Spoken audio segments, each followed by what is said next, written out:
Welcome to Asian ID at 3 a.m. on May 9th. A screenshot spread wildly through several short drama industry group chats, carrying only one astonishing number that immediately threw countless people into disbelief. Didn't it? 1.723 million reservations for a single short drama sounded less like reality and more like a carefully edited fantasy designed to manipulate public attention. Didn't it? Some people even assumed the image had been photoshopped, because on a release day act with fantasy dramas, campus romances, revenge stories, and healing love narratives, how could one project dominate so completely before sunrise had even arrived? Could it? Yet the most unbelievable part was not the number itself, but the people standing behind it.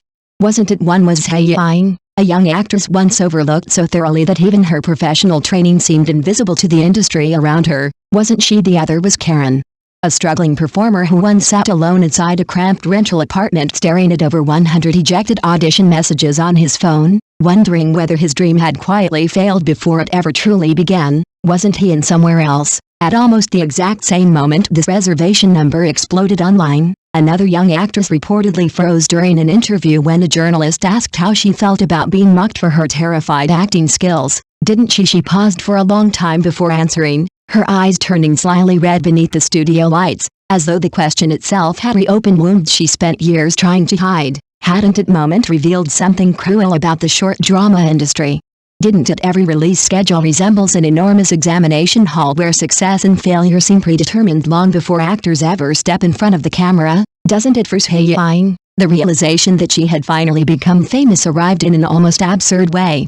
Didn't it? Last October, she simultaneously occupied the charts with two completely different dramas, forcing audiences into the bizarre situation of choosing between two versions of the same actress competing against herself for attention. Wasn't it? One drama soared above 70 million in popularity within its first day, while another stabilized above 60 million and dominated the new release rankings, turning social media into a battlefield filled with one strangely repetitive question. Didn't it? Which one should we watch first tonight? Viewers kept asking each other endlessly, as though even the audience itself could not process how quickly she had taken over the screen. Couldn't they yet before this explosion of attention?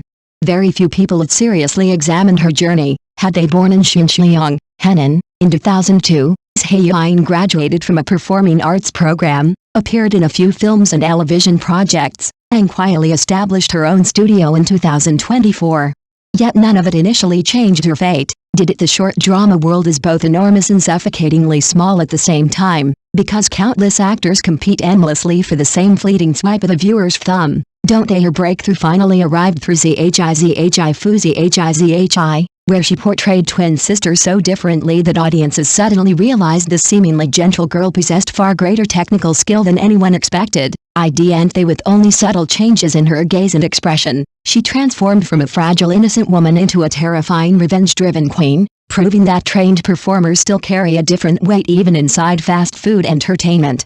Didn't she? Her appearance also carried a strange contradiction that audiences found irresistible. Didn't it? She possessed the softness of an ordinary girl next door, with round youthful features and warm eyes capable of making viewers feel comforted instantly. Yet during emotional scenes her tears felt so painfully genuine that audiences found themselves crying alongside her without understanding why. Didn't they? Still, no professional training can fully prepare someone for the brutality of short drama production schedules. Can it? One director reportedly adjusted a single flower behind her ear 7 different times during filming simply to perfect the visual symbolism of rebirth within one frame, and throughout the exhausting process she never once complained. Did she? Perhaps she simply had no time left for complaints. Did she? By 2025, her career erupted completely, with Zhi Fu dominating holiday rankings and reaching astonishing popularity scores above 88 million. Didn't it? From May to October, she appeared almost every single month inside a new project, working with a pace so relentless that exhaustion itself probably became part of her normal existence. Didn't it? Inside one suspense romance alone, she challenged herself by portraying 3 entirely different characters simultaneously, including a tragic first love, a hallucinated girlfriend, and a surgically altered decoy. Didn't she? Watching those 3 identities collide within one drama left audiences stunned by her ability to carry emotional complexity almost single-handedly. Didn't it? Then came Heartbeat, read but unreplayed, where she encountered Charon for the first time in a partnership nobody initially expected to explode so powerfully. Didn't they? Even before the drama aired, leaked behind-the-scenes footage of their eye contact spread across social media like wildfire, because viewers instantly sensed an emotional chemistry impossible to manufacture artificially.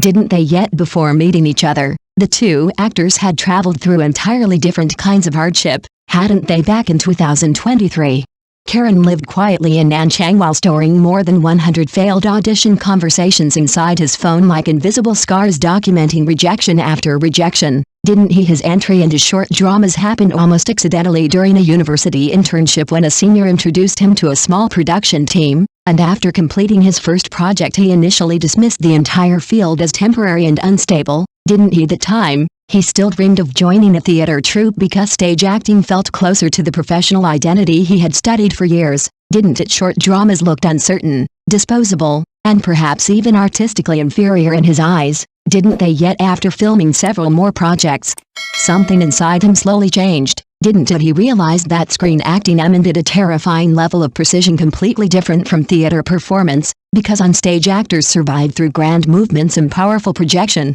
while on camera the smallest movement of an eye or corner of the mouth can completely destroy or elevate a scene. That realization frightened him deeply because he understood his greatest weakness immediately, didn't it? His dialogue delivery was solid, his technical foundation reliable, yet his micro-expressions lacked emotional sharpness, making his performances feel incomplete despite all his effort. Didn't they? If acting were a weapon, he later reflected, then his voice carried ammunition while the emotional trigger itself remained jammed and unable to fire properly. Wasn't that the perfect metaphor? So he began training obsessively.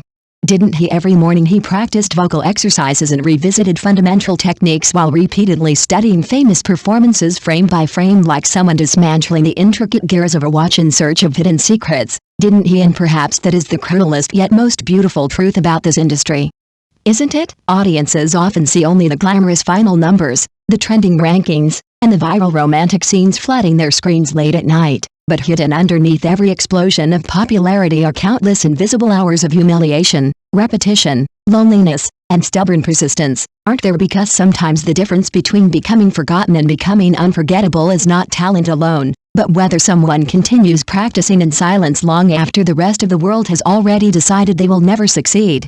Isn't it? Thank you for watching the video. See you again.